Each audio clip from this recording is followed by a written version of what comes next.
to that person and commit the perfect crime by killing them in a way that would be totally undetectable. That's a scary thought, and some of the manufacturers are already working on cloaking technologies to prevent that from happening.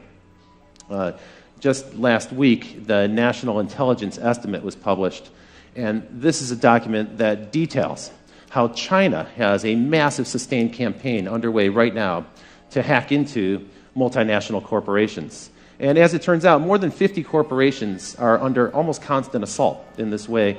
More than 50 corporations per week are hacked into at an average of almost 2 times a week. Their internet defenses are successfully penetrated. So this is a real present threat that's happening.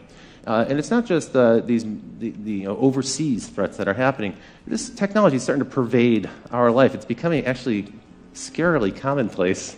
There are already companies, retailers, that are experimenting with cameras that'll track you as you walk into the store, and they'll compare your face to face images that have been tagged on Facebook, this facial recognition technology that's so prevalent, not just on Facebook, but also Apple and Google and other companies have promoted.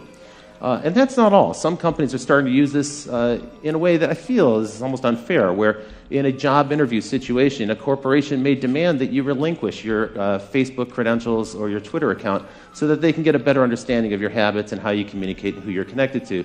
And that's a little bit Orwellian, I think.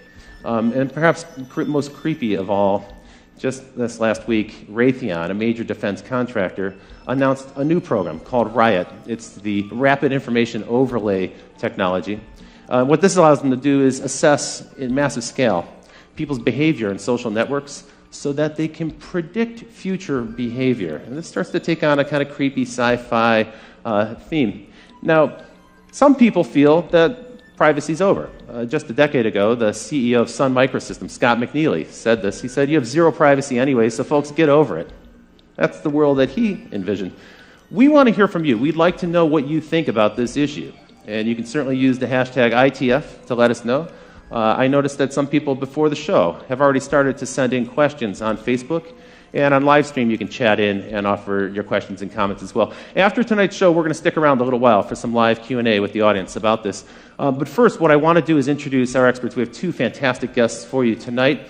And first, let's bring on stage one of the most renowned security experts in the world, Bruce Schneier. Bruce, welcome to the show. Thanks for joining us. So, you are well known as a kind of a pundit about security and the issues that we're going to talk about tonight.